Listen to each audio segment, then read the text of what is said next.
Escuchen un debate en el Congreso. Por el tono, por los agrios enfrentamientos y hasta por los insultos, nadie diría que las leyes salen adelante. Pero lo hacen. Y lo hacen en medio de un ambiente cada vez más crispado que incluye los reproches sobre el bloqueo de los conocidos como órganos constitucionales. El entendimiento entre distintos que selló la vuelta de España a la democracia fue la música. La letra quedó plasmada en el texto de una Carta Magna en la que muchos no se ven ya reflejados, pero que nadie propone reformar en profundidad. Llega el 6 de diciembre y no solo es uno de los puentes del año por excelencia, es el recordatorio de los que cada día parecen más rotos.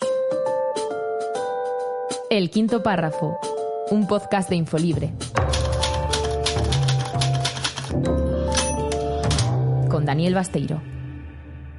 Bienvenidas, bienvenidos al Quinto Párrafo, una conversación de Infolibre para quienes van más allá del titular. Soy Daniel Basteiro, el director de Infolibre, y si estás escuchando este podcast es gracias a las socias y gracias a los socios que apoyan el periodismo de investigación y los artículos en profundidad sobre estos temas, que no se agotan en un tuit, sobre cómo se trabajan e investigan. Charlo más o menos cada semana con periodistas que los conocen muy a fondo. Es el caso de Antonio Ruiz Valdivia. ¿Qué tal, Antonio? ¿Cómo estás? Muy bien.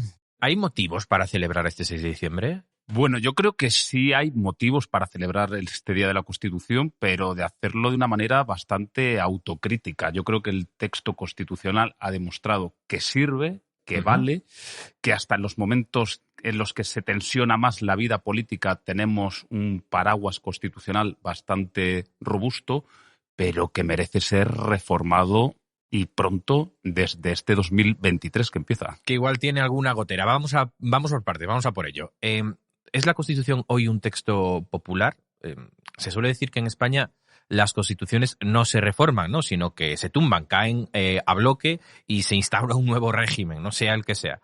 Y en 2017 hubo un intento, bueno, pues claro, ¿no?, de ruptura deliberado y consciente del orden constitucional con una declaración de independencia en Cataluña. Se supone que estamos mejor en 2022, ¿no? Pero ¿cuál es la sensación?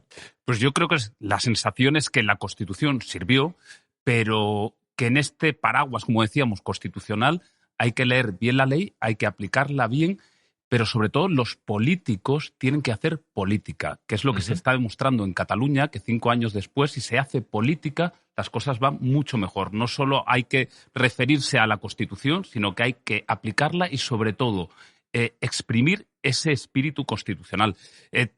Hay un dato que a mí me gusta ahora mucho señalar, y es que desde el año 79 ha habido 103 recursos de inconstitucionalidad por parte del Estado contra leyes catalanas y solo 5 han sido en esta legislatura. Por lo tanto, lo que estamos viendo que el ir contra leyes autonómicas no significa aplicar mejor la Constitución, sino que tienen que hablar más los políticos. En las redacciones es casi un clásico. Llega el 6 de diciembre, nos preguntamos pues qué se puede cambiar de la Constitución, ¿no? ¿Dónde están las reformas posibles? ¿Qué propuestas hacen los partidos? Parece que ahora no hay hambre de esto, no hay prácticamente ganas de un debate sobre cómo reformar la Carta Magna, algo que en otros países se hace con normalidad, ¿no? Exactamente. Cuando empieza una legislatura siempre escuchamos reforma de la Constitución por parte del gobierno Clásico, y por parte ¿verdad?, del líder de la oposición en ese momento. Pero es que ahora tenemos una paradoja. No es que hablemos de una reforma de la Constitución, es que estamos hablando de un bloqueo constitucional en estos momentos por parte del principal partido de la oposición. Por lo tanto, no es que no haya un clima para reformar la Constitución, es que estamos viendo una cosa anómala y mala para la democracia, que es que no quiere cumplir la Constitución el Partido Popular. Hacer un bloqueo de la Constitución misma, ¿no? Ahora entraremos en eso, Antonio, pero antes, uno de los aspectos de la reforma que se comenta a menudo es el de tocar algunas partes al menos del título de la monarquía, ¿no? Para empezar, porque se dice que solo puede reinar una mujer si no tiene hermanos varones, ¿no? Porque pervive esa prelación, hay quien dice que machista, evidentemente, de que si los reyes tienen un hijo varón, pues da igual en qué orden haya nacido, porque será rey de España, será el príncipe de Asturias. Es decir, este es uno de los elementos que hay que reformar, ¿verdad? Totalmente. Vamos, es que hay que decirlo, es un texto machista en estos momentos, en esa lectura. La jefatura del Estado es el puesto principal, el principal servidor público de este país tiene prevalencia el hombre sobre la mujer. Yo creo que esto en 2022, ya entrando en 2023, es inasumible en la sociedad. ¿Por qué tenemos que aceptar que un hombre está más preparado que una mujer? Y bueno, no tenemos ese precipicio constitucional en estos momentos porque son dos mujeres las que pueden heredar el trono en estos momentos, las hijas del rey Felipe VI. Pero yo creo que esto sería una reforma que tiene que ser inmediata y que no debe concitar ninguna discrepancia. Uh-huh. Hay quien, pues para justificar, ¿no?, que es en 2022 absurdo, ¿no?, que un hombre tenga pues precedencia sobre una mujer solo por nacer antes. Hay quien podría hablar de la propia pertinencia de la monarquía, que es un debate que se abre de vez en cuando, ¿no? ¿Por qué por el mero hecho de nacer en una familia pues tienes que ser el jefe del Estado? Y hay quien dice también que la monarquía es la clave de bóveda de esta Constitución, ¿no? Es decir, que es uno de los pilares del texto constitucional, una monarquía que quizás no pasa por sus mejores momentos, por las actuaciones, por lo que conocemos, por lo que sabemos que no se va a juzgar del rey emérito, que es curiosamente, Antonio, la única persona citada con nombres y apellidos, ¿no? Es la persona también en el centro de la polémica por esa inviolabilidad que la Carta Magna reserva al jefe del Estado. Totalmente. El nombre de Juan Carlos de Borbón aparece negro sobre blanco en la Constitución. La monarquía fue, es verdad, la clave de bóveda de un sistema después de salir de la dictadura. Pero es que la propia Constitución lo bueno que tiene es que nos abre el abanico de poder reformarla como queramos. No es incompatible hablar de monarquía y república con reformarla inmediatamente para que no prevalezca el hombre sobre la mujer. Y luego es que hace falta también hablar de la Constitución, hace falta hablar de las reformas, porque el propio espíritu de la Constitución ha sido violado por el propio rey Juan Carlos. Es que lo estamos viendo. Las últimas negociaciones que ha tenido con Hacienda, el hecho de su inviolabilidad hace que no se le pueda juzgar por una serie de delitos que van en contra de los propios principios de la Constitución, como es la justicia fiscal. Un precepto, el de la inviolabilidad, siempre pensado pues para proteger al rey en el ejercicio de su cargo, ¿no? Pero no de posibles delitos en el ámbito privado. Antes hablabas, Antonio, de ese bloqueo, ¿no? Bloqueo de órganos constitucionales. ¿Qué órganos están bloqueados y por qué es tan difícil ese desbloqueo? Pues bueno, yo creo que es tan difícil como fácil. O sea, sería muy fácil que esta misma tarde se sentaran el Partido Socialista y el Partido Popular y acordaran una renovación del Consejo General del Poder Judicial y que llegaran también a un acuerdo sobre los magistrados del Tribunal Constitucional. Pero es que el Partido Popular lo hace difícil porque le interesa, porque no quiere renovar esos órganos, porque cree que le beneficia tener una mayoría conservadora. Lo que también estamos diciendo que viola ese espíritu de consenso de la Constitución. Y aquí también yo me hago una pregunta irónica y reflexiva. ¿Qué pasaría si el incumplimiento de la Constitución no viniera por parte del Partido Popular, sino por los independentistas catalanes? Pues que tendríamos casi un 155. Por lo tanto, yo creo que es uno de los mayores daños que se está haciendo a la democracia en estos momentos, el incumplir esa Constitución. Y ya no solo por parte del Partido Popular, es que vemos que propios órganos constitucionales como el CGPJ, los propios vocales conservadores, están incumpliendo la ley de su propia renovación. Estamos hablando de una situación en la que magistrados incumplen la ley. Por lo tanto, yo creo que no es solo una reflexión, sino que tendría que tener una reprimenda por parte de la sociedad. Claro, porque aquí hay para todos. Cuando hablas del CGPJ, que es la cúpula, ¿no?, el gobierno político, ¿no?, del Poder Judicial, es el órgano que hace los principales nombramientos en el Tribunal Supremo, en las audiencias provinciales, en los tribunales superiores de justicia, y uno se puede preguntar ¿a quién beneficia este bloqueo?, ¿no? Si se hace, ¿a quién beneficia?, ¿no? ¿A quién beneficia cuando vemos que ese bloqueo lo que hace es que perviva una mayoría, una orientación conservadora, que surge de una legitimidad pues de los tiempos de la mayoría absoluta de Mariano Rajoy, ¿no? Esa es una de las reflexiones que hay sobre la mesa, es decir, que es profundamente ideológica, ¿no?, el bloqueo. El gobierno arremete contra el PP por esto, ¿no?, por no renovar el CGPJ y que el CGPJ tampoco renueve el Constitucional. Pero ahora el Partido Popular también arremete contra el PSOE por nombrar a Juan Carlos Campo, que es el exministro de Justicia, para el Tribunal Constitucional, ¿no? Exactamente. Lo primero, el Gobierno está cumpliendo la ley de renovar sus 2 miembros que le pertenecen al Tribunal Constitucional, pero yo creo que ha sido una decisión del Consejo de Ministros errónea. Y sobre todo, ¿por qué lo decimos que sería erróneo? Porque el mensaje que ha mandado el Gobierno durante este tiempo era el de la despolitización de la justicia. Y ahora nos encontramos con que puede entrar en el Tribunal Constitucional el primer exministro de Justicia en ese puesto.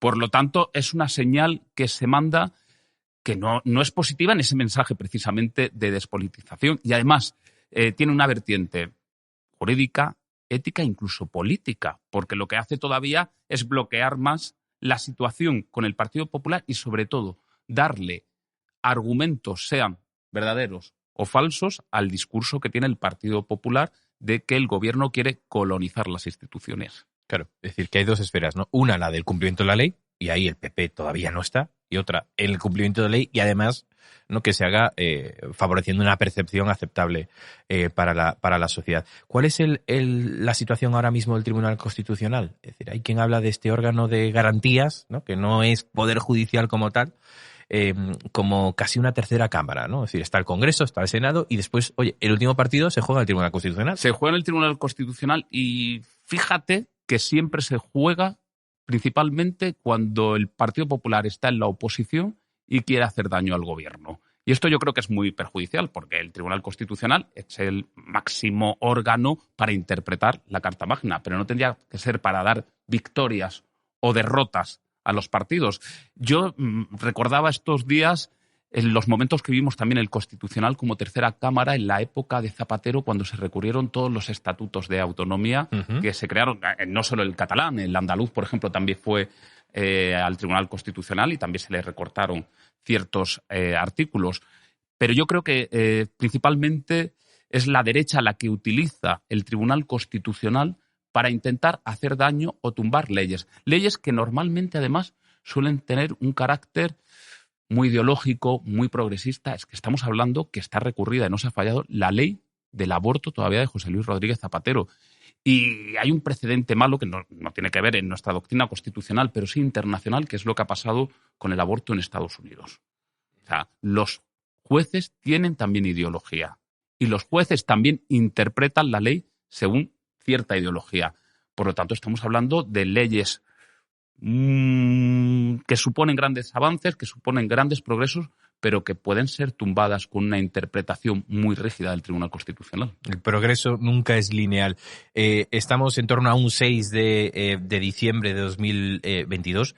Yo no sé cómo te imaginas el 6 de diciembre de 2023, que a lo mejor nos pilla en plena campaña electoral, pero es decir, ¿crees que esta forma de hacer política, ¿no?, de falta de consensos, agarrotada, polarizada, con palabras gruesas, ha venido para quedarse, o que es posible recuperar algunos consensos, al menos sobre los aspectos más formales de la democracia? Pues desgraciadamente vaticino que no tendremos un gran consenso constitucional para el año que viene. De hecho, estaremos en plena campaña o celebrando las elecciones.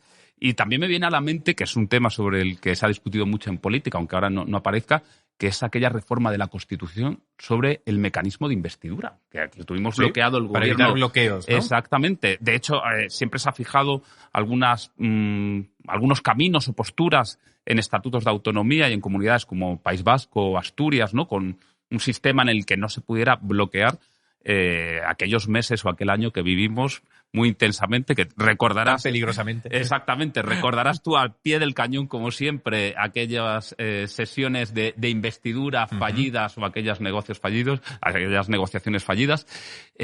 Por lo tanto, no veo en eso. Y hay otro tema que a mí yo creo que me indigna, que es que no se llegue a un consenso, como se ha pedido, para eliminar los temas de cómo se nombra a las personas discapacitadas en la Constitución. Hasta eso no se logra un consenso. Que siguen siendo disminuidos en nuestra Carta Magna. Exactamente. De personas Yo con creo que es una discapacidad. cosa ofensiva para la sociedad y en la cual no tendría que mediar ningún tipo de enfrentamiento político. El Partido Socialista ha tendido la mano en numerosas ocasiones. Feijóo parecía dispuesto a hacerlo y seguimos sin tener una solución o un consenso sobre eso. O otro asunto del que también se ha debatido muchísimas veces y en el que parecía que había un consenso y no se llega, que es el aforamiento. efectivamente, que está siendo eliminado en algunos parlamentos autonómicos, ¿no? Pero que está pendiente en la Constitución, ¿verdad? De hecho, esta semana el Congreso ve la eliminación de aforamientos en el Estatuto de Aragón, y yo creo que era un consenso básico en la sociedad, ¿no? Que no tengas que, por ser diputado, por ser senador, vayas directamente al Tribunal Supremo o al Tribunal Superior Autonómico. Sería muy bueno que ese tipo de consensos llegaran antes de las elecciones de 2023, pero no van a llegar, y no van a llegar principalmente por, yo creo, la presión que tiene también el Partido Popular por parte de la extrema derecha, de que no se llega a ningún tipo de acuerdo porque se entiende como una cesión hacia el gobierno. Un signo de debilidad, ¿no? Exactamente, un signo de debilidad. Y yo creo que hemos errado mal cuando se entiende como un signo de debilidad el afinar, no esa fineza democrática que tendríamos que tener en estos momentos, ¿no? Porque ya han pasado desde el año 78 más de 4 décadas y resiste nuestra Constitución, pero yo creo que tiene su crisis de los 40 bien avanzada todavía. Pues a ver si la supera, a ver si los políticos se mojan y arriesgan, ¿no? Para llegar a algún tipo de consenso. En cualquier caso, ahí estaremos desde Infolibre para contarlo, y ahí estará nuestro corresponsal político, Antonio Ruiz Valdivia. Gracias por estar con nosotros hoy. Gracias a ti por la invitación. Y a las y los que nos estáis escuchando, gracias por acompañarnos en el quinto párrafo, por atreveros a ir más allá del titular. Si sois socias o socios, sabed que esto es gracias a vuestro apoyo. Y si no lo sois, os esperamos. Solo con vuestro compromiso podremos seguir trabajando en historias como esta. Hasta pronto. El quinto párrafo, un podcast de Infolibre, con la participación de Samuel Martínez, producción Juan Rodríguez, edición y montaje José Manuel Lastra.